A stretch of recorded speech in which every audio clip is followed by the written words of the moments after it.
So, what is the catalog of human population? What are the subtype structures we're talking about, and what is the method? The foundation of the method for identifying the individual psychological structures or soul is an ancient Chinese text, Shan Hai Jing, or it is translated to English as Collections of Mountains and Seas.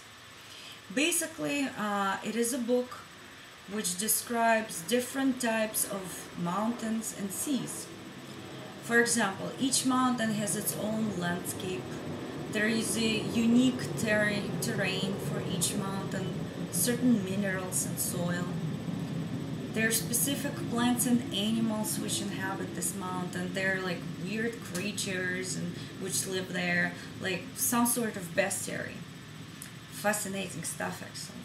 And let's not forget that this classic dates back to 2200 BC. So it is more than 4,000 years old. It was found that I Ching and Tao Te Ching are commentaries to Shan Hai Jing. Yet Shan Hai Jing was one of the least understood sources of ancient wisdom. Not until 35 years ago, though. A group of Russian scientists was decoding this text since 1975 and collected tons of data.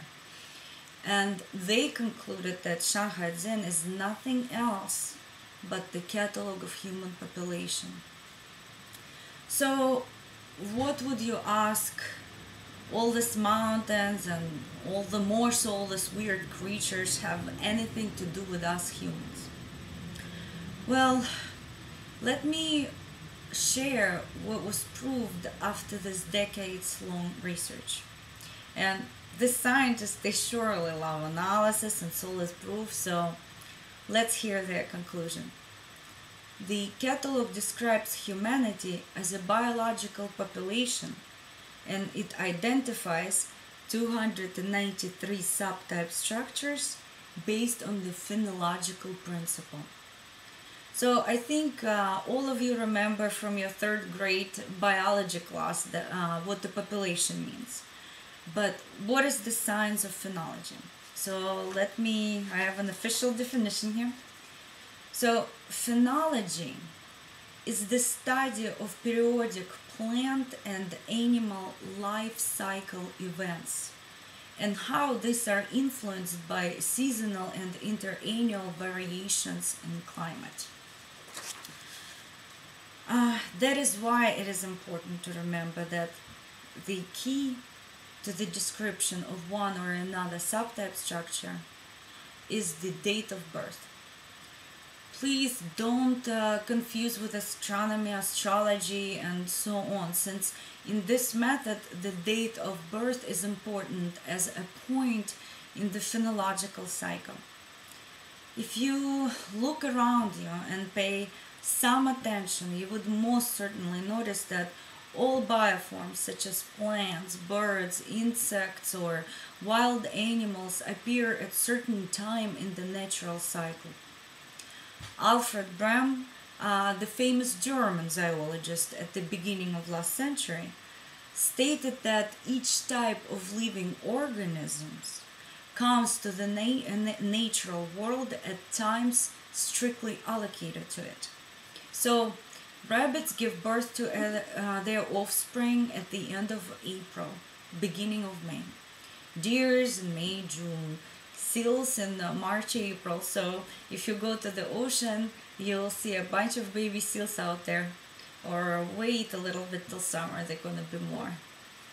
In addition, each living organism, from a plant to an animal, has a very strict program.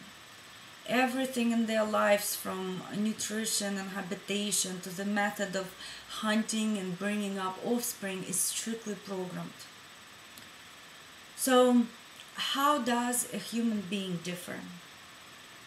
The catalog of human population states that every person inherits a particular subtype structure at birth, and has stable characteristics of that subtype structure. So all of you must probably know what the computer operating system is. You won't be able to use any applications on your computer without it. It is the basic platform. So is your subtype structure. You can say, for the sake of ease of example, that your subtype structure is your own individual operating system. The race, nationality, and parental physiological structures are insignificant alterations and do not impact the basis of a given subtype structure. The information about individual subtype structure is implanted as a program in the subconsciousness of the psyche in the form of images. So basically, coming back to the computer example, your program is your interface with your subtype structure. But this information is coded not with zeros and ones, but with images. These images as archetypes are an original model of a person, ideal example, or a prototype upon which others are copied, patterned, or emulated. It's a symbol, a universal, recognized by all. And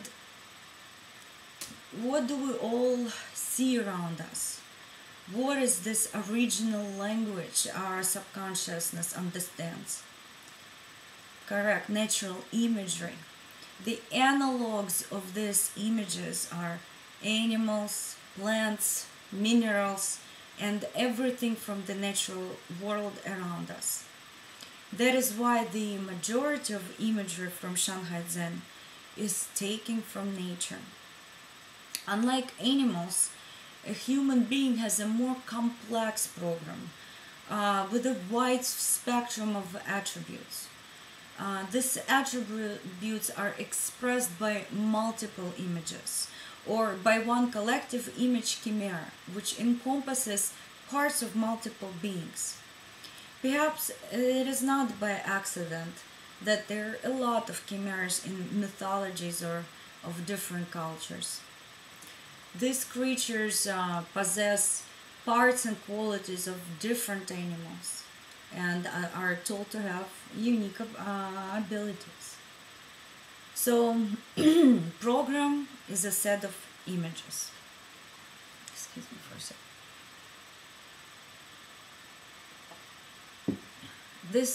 second. This program regulates the functionality of the entire psychophysiology of a person.